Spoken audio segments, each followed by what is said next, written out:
नमस्कार साथियों, आज फिर से आप सबके सामने हाजिर हुआ हूं प्रोफेसर गौरव वल्लभ की बात तथ्यों के साथ कार्यक्रम का 5वां संस्करण लेकर। साथियों, आज मैं आप सबके सामने LIC यानी भारतीय जीवन बीमा निगम का वित्तीय विश्लेषण करने वाला हूं। आपके सबके मन में एक सवाल जरूर आ रहा होगा कि अचानक से मैं LIC का वित्तीय विश्लेषण क्यों करना चाहता हूं। मैं इसलिए करना चाहता हूं कि परसों LIC ने अपने कुछ नतीजे घोषित किए और उन नतीजों से हम सब लोग अचंभित हैं। और क्यों अचंभित है, क्या कारण है, क्या ऐसा डाटा जो बाहर आया है जिससे हम सब लोग अचंभित हैं, उन सब के बारे में मैं आप सबके सामने कुछ पॉइंट्स, कुछ मुद्दे रखूंगा। मैं साथियों 4 सवाल लेकर आया हूं। उन चारों सवालों का उत्तर भी खोजने का प्रयास करूंगा और सरकार से भी गुजारिश है कि उन चारों सवाल का उत्तर मार्केट्स को भी दें और आम व्यक्ति को भी दें। साथियों, मैं अपने सवाल पहले बोलूं उससे पहले आप एक चीज समझ लीजिए।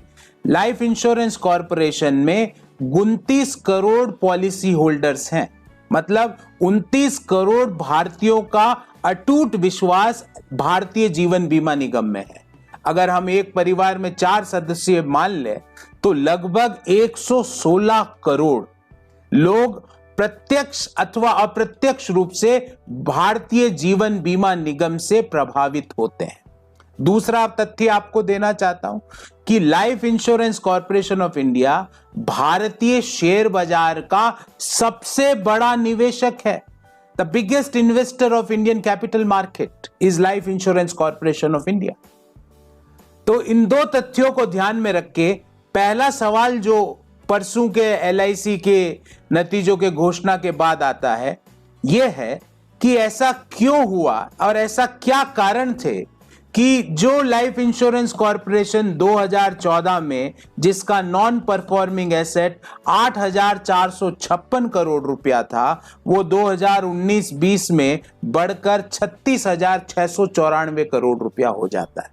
क्या कारण है, कौन उसके लिए रेस्पॉन्सिबल है कि 6 साल में NPA 333% की वृद्धि दिखा रहा है? इसका क्या कारण है?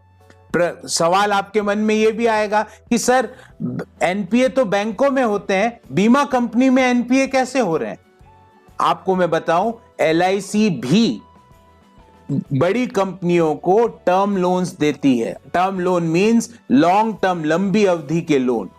LIC बड़ी कंपनियों में नॉन कन्वर्टिबल डिबेंचर्स खरीद के उनकी वित्तीय सहायता करती है।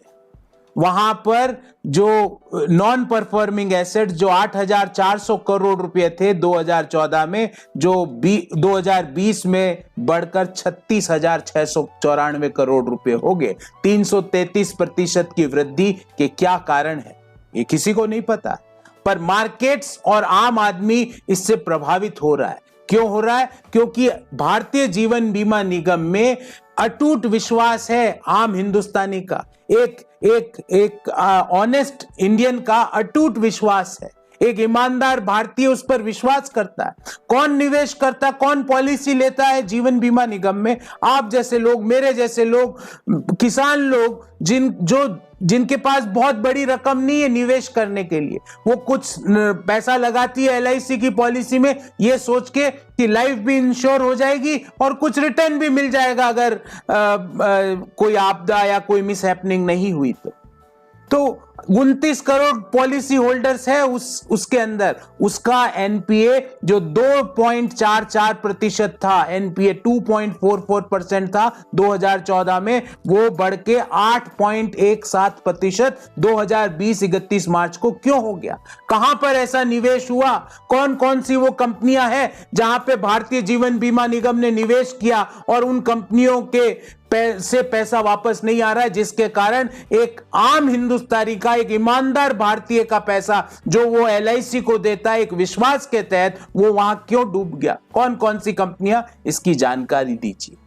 दूसरा मेरा प्रश्न ये है और बड़ा इंपॉर्टेंट प्रश्न है कि LIC कंपनियों को टर्म लोन तो देता ही है, कंपनियों के नॉन कन्वर्टिबल डिबेंचर्स में तो पैसा लगाता ही है, इसके साथ साथ पूंजी बाजार में, शेयर बाजार में भी इन्वेस्टमेंट करता है। और इस इन्वेस्टमेंट करने के तहत एक व्यवस्था की गई है कि जब भी एलआईसी अपने क्वार्टरली रिजल्ट्स की घोषणा करता है तो उस क्वार्टर में उसके कौन कौन से निवेश की रेटिंग डाउनग्रेड हुई है उसकी पूरी डिटेल दी जाती है। पहली बार मार्च 2020 का जो क्वार्टर, जिसको कि हम क्वार्टर 4 ऑफ फाइनेंशियल ईयर 2020 बोलते हैं, उसमें जो इन्वेस्टमेंट्स डाउनग्रेड हुए उनकी जानकारी नहीं दी गई है। ऐसा क्या कारण है? हमेशा से भारतीय जीवन बीमा निगम हर क्वार्टरली रिजल्ट जब भी घोषित करता है तो उस क्वार्टर में उसका कौन कौन सा निवेश डाउनग्रेड हुआ है उन सारे निवेश का डिटेल ब्यौरा दिया जाता है।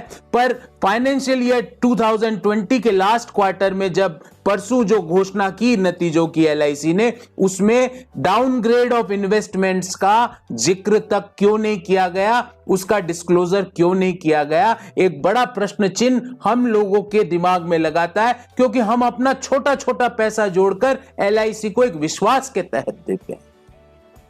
तीसरा सवाल, और वो भी बहुत महत्वपूर्ण सवाल है साथियों, ये संयोग है या प्रयोग है कि जब भी भारत सरकार किसी कंपनी का डाइवेस्टमेंट की घोषणा करती है तो या तो वो कंपनी अचानक से लॉस में चली जाती है या उसकी वित्तीय स्थिति खराब हो जाती है। आपको याद दिला दूं, पिछले बजट में मौजूदा केंद्र सरकार ने एलआईसी के 10% हिस्से को प्राइवेट हाथों में बेचने की बात की थी और अचानक से एलआईसी का एनपीए बढ़ जाता है। 2.44% जो था 2014 में, वो 8.17% हो जाता है। ये लगभग 3.5 गुना का जंप क्यों? ये संयोग है या प्रयोग है? बड़ा कंफ्यूजन है और ये हर निवेशक, हर आम हिंदुस्तानी के मन में ये सवाल है। और साथियों, चौथा सवाल मेरे से कई मेरे दोस्तों ने, कई मेरे रिश्तेदारों ने पूछा कि क्या एलआईसी की हालत बहुत ज्यादा खराब हो गई है?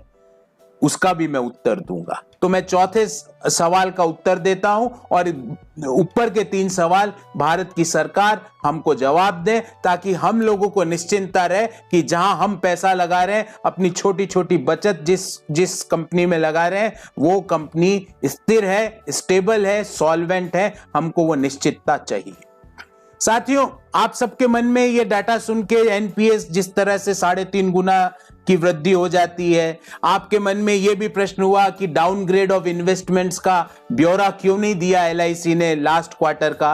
आपके मन में यह भी सवाल आया कि जब भी कंपनी की हिस्सेदारी बेचने का और सार्वजनिक क्षेत्र की कंपनी की हिस्सेदारी बेचने का भारत सरकार निर्णय ले ले तो अचानक से वो कंपनी की वित्तीय आप क्यों हो जाती है। इन सब का उत्तर, कोई निश्चित उत्तर किसी के पास नहीं है।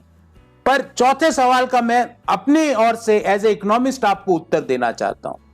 देखिए, एलआईसी का एनपीए निश्चित रूप से 8,000 करोड़ से 36,000 करोड़ 6 साल में हुआ है, तो इसका प्रभाव हमारी पॉलिसी के रिटर्न में आएगा। ऐसा मैं नहीं कह सकता और कोई भी आदमी नहीं कह सकता कि कोई प्रभाव नहीं आएगा। पर शॉर्ट टर्म में इसका इंपैक्ट मुझे लगता है कि कुछ नहीं होगा, पर मीडियम टर्म और लॉन्ग टर्म में जो हमारी पॉलिसी के रिटर्न्स होते हैं, उसका इंपैक्ट, जो ये एनपीएस है, उसका रिटर्न पर इंपैक्ट निश्चित रूप से आएगा। कई लोगों ने मुझसे ये पूछा कि एलआईसी स्टेबल तो है। मेरे को ऐसा लगता है कि शॉर्ट टर्म में एलआईसी स्टेबल है। आज की तारीख में एलआईसी को कोई सॉल्वेंसी का खतरा नहीं है, पर रिटर्न्स जो हमें हमारी जो छोटी छोटी बचत हम पॉलिसी खरीदते हैं, उस पे हमें जो रिटर्न मिलता है, वो रिटर्न्स में कमी की एक्सपेक्टेशन मीडियम टर्म और लॉन्ग टर्म में आप जरूर करिए। मैं आपको ये जरूर कहूंगा कि आपकी जो भी पॉलिसी हो एलआईसी में, उसको वॉच करिए, उसको इग्नोर मत कीजिए, क्योंकि एक तरफ तो डाउनग्रेड ऑफ इन्वेस्टमेंट, जो कि एलआईसी एक बड़ा अपना जो पैसा हम सब लोगों से कलेक्ट करता है, उसका एक बड़ा भाग इन्वेस्टमेंट करता है, और डाउनग्रेड ऑफ इन्वेस्टमेंट का ब्यौरा क्वार्टर 4 ऑफ फाइनेंशियल ईयर 2020 का नहीं दिया गया, जबकि पहले हर क्वार्टर का दिया जाता था। तो एक प्रश्न चिन्ह जरूर लगता है। जब एनपी 8,000 से 36,000 करोड़ रुपए हो जाते हैं, प्रश्न चिन्ह जरूर लगता है। तो मीडियम टर्म और लॉन्ग टर्म के रिटर्न्स में जरूर कटौती होगी। इन सब डाटा को देखते हुए मैं निश्चित रूप से कह सकता हूं, पर as far as the short term solvency of LIC is concern, means निकट भविष्य में LIC सॉल्वेंट है, इससे अभी निकट एक इमीडिएटली घबराने की कोई जरूरत नहीं है। तो साथियों, मुझे लगा कि मैं इस इंपॉर्टेंट मुद्दे पर आप सब लोगों से अपनी बात साझा करूं, क्योंकि यह मुद्दा हम सबके जीवन से जुड़ा हुआ है। हमारी छोटी छोटी बचतें भारतीय जीवन बीमा निगम की पॉलिसी के रूप में लगी हुई है। मैं फिर हाजिर होऊंगा। आप सबने मेरा वीडियो देखा, बहुत बहुत धन्यवाद। अगर आपको ये वीडियो और मेरे तथ्य पसंद आए तो मेरे चैनल को जरूर सब्सक्राइब कीजिए। अपना ख्याल रखिए। बहुत बहुत धन्यवाद। शुभ रात्रि। जय हिंद।